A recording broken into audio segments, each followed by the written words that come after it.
David Cameron has described Gaza as a prison camp. Speaking on a visit to Turkey, where he also pledged full support for the country's bid to join the European Union, Mr. Cameron said the Israeli inquiry into the attack on the Gaza flotilla had to be swift, transparent and rigorous, and the situation in the Palestinian territory had to change. Our political correspondent Laura Kunsberg reports. A military friend and a target for our trade. David Cameron came with a strong signal of support for Prime Minister Erdogan. He'll fight to help Turkey into the European club, and even turned his hand to try a word or two. Tabii ki Türkiye. Turkey deserves its place at the top table of European politics. And that is what I will fight for. And after Turkish activists lost their lives in the raid on the flotilla to Gaza, these strong words might appeal here, but may touch Israeli nerves. Humanitarian goods and people must flow in both directions.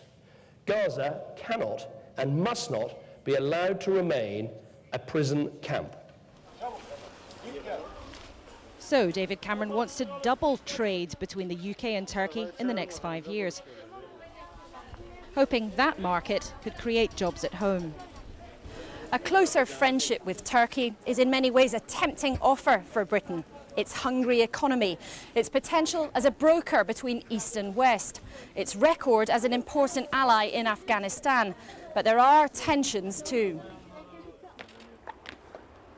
David Cameron showed his respect for Turkey's strong history at the mausoleum of the country's founder.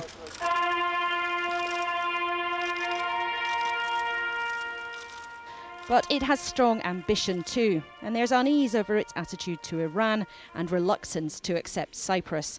And if Turkey joins the EU, what would that mean for the UK? That opens up the UK potentially to a very large group of new immigrants. Isn't that at odds with your aim to cut the levels of immigration to the UK?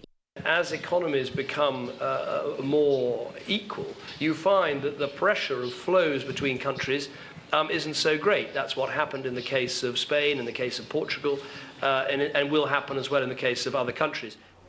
David Cameron is determined to reach further to foreign countries, travelling on to India next. But this is more than a newfound taste for travel. The Prime Minister is trying to make it his mission to bring jobs home from abroad. Laura Kunsberg, BBC News.